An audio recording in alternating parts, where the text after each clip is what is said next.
Hey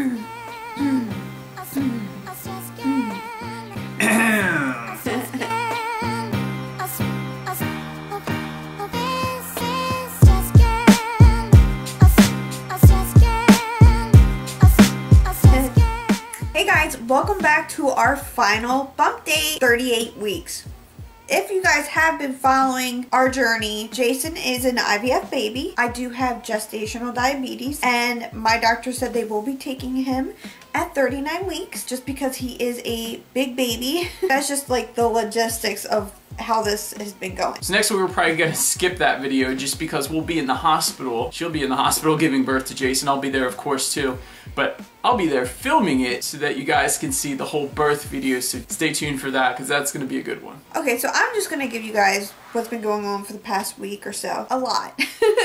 I've been having a lot of pain, a lot of sharp pain down below on my sides down here, really low. Kind of where my hip bone is a little bit, but a little bit higher. They keep telling me that it's ligament pain and that everything's stretching really bad. That's why I'm having so much pain. My feet have been blowing up so bad. I can barely even wiggle my toes. I can't be on my feet more than like 10 minutes before my feet start blowing up. It's so bad. But I want to also try to get that exercise in at the same time because I got to keep the blood flow, all that good stuff. So sleeping has been very difficult. Me and Andy have not been getting any sleep almost every night. My legs have been tingling really bad. Yeah, that's another thing. Last night I actually massaged her to sleep because her legs were tingling.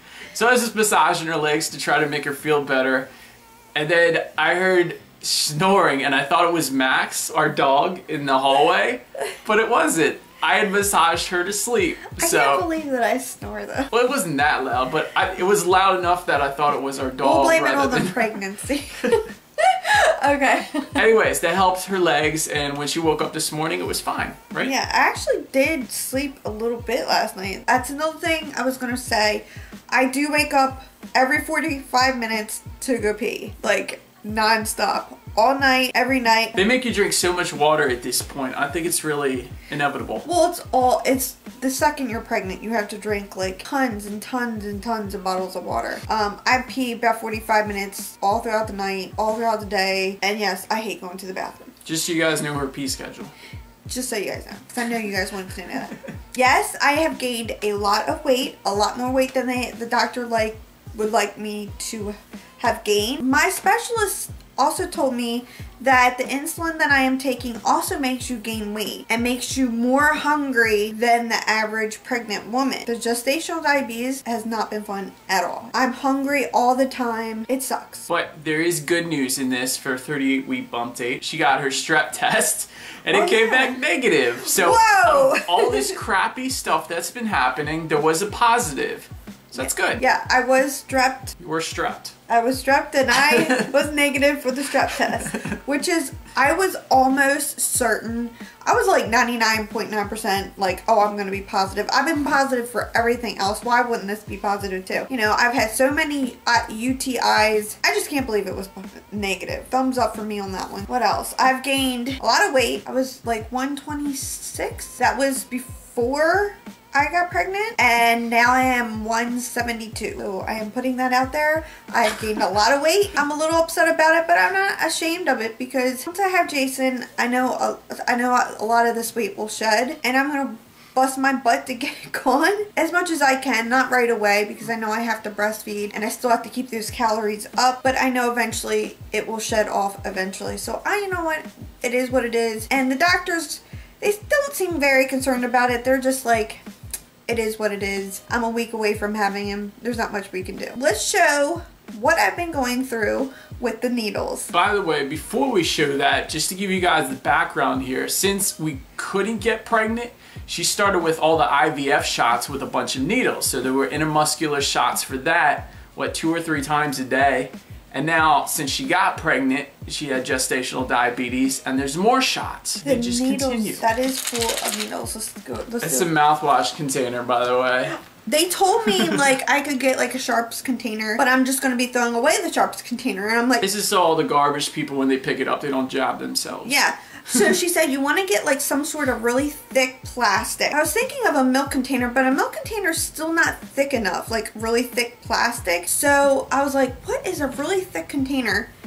And this is what I came up with. This plastic's very thick. What is this? A really big mouthwash. A Quake brand. Yeah, we're reviewing a mouthwash container. That's what we're doing right now. Hey, it works. That is all of my needles since 28 weeks. We started another one already too. The good news about this is with gestational diabetes is that the majority of the time after you give birth and that placenta is gone, it goes away. So we're hoping that happens. We are hoping that happens, but I am praying and hoping that all these problems, my swollen feet, my diabetes, everything just kind of just fades away after I deliver. So let's talk about labor and delivery and how my thoughts are on this. Yes, I am very nervous. I'm scared and excited, and all those emotions are all bundled up into one. And this is her first child, by the way. For you guys that are watching, this isn't a second or third. Yeah, so I'm nervous and excited all at the same time. I'm just a very nervous person to begin with. I think about everything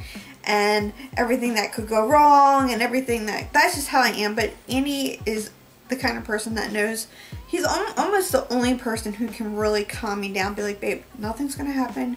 You just gotta relax and just breathe. He's like the only person who can really calm me down. Just give you a massage and put you to sleep. Yeah, that too. The logistics of what my doctor explained to me, of what's gonna go down, just to give you guys an idea, but things can always change. They're going to insert a balloon to make me dilate because I am not dilated at all at this point at 38 weeks. So they're going to insert a balloon and keep that in for as long as I guess they possibly need it to stay in to make me dilate. And they said I cannot have any pain medication until after the balloon is in. I'm just really scared about that. I'm worried about the pain. So after the balloon, I guess they're gonna check to see if after a couple hours to see if I'm dilated at all. And then if I am, they will start Pitocin. And then after the Pitocin, they're gonna let me, I guess, deal with the pain for a while. And then I can have my epidural. That's kind of how it's gonna go.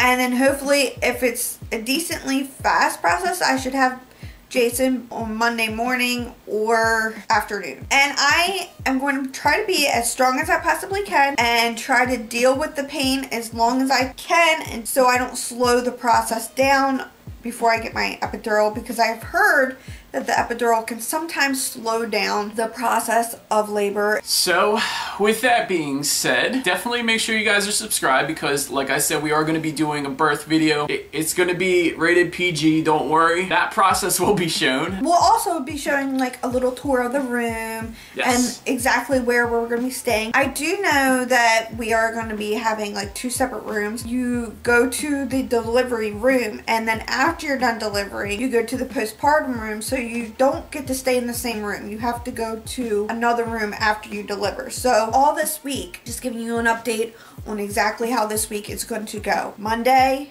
I have an NST. Tuesday and Wednesday, I get to breathe and relax, try to get some extra things done around the house. Thursday is an ultrasound, a non-stress test, and I get the final weight gain of how much Jason weighs, which that will determine if I'm having a C-section or if I can have a vaginal birth. And then Friday will be an OBGYN appointment, which will involve a pelvic check. And I guess they're just going to see if I'm dilated at all. I'm hoping I am, so I don't have to get the balloon. And then this weekend, at some point, I will be delivering Jason.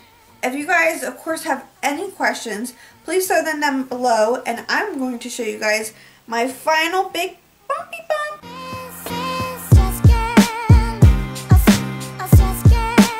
So guys, that was our 38-week bump date. I hope you guys enjoyed it, and if you did, thumbs it up. Alright guys, thanks for watching, and we will see you guys in another video.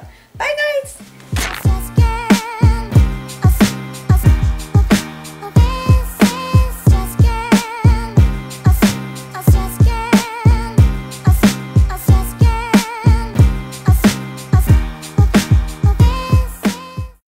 Alright, here it is.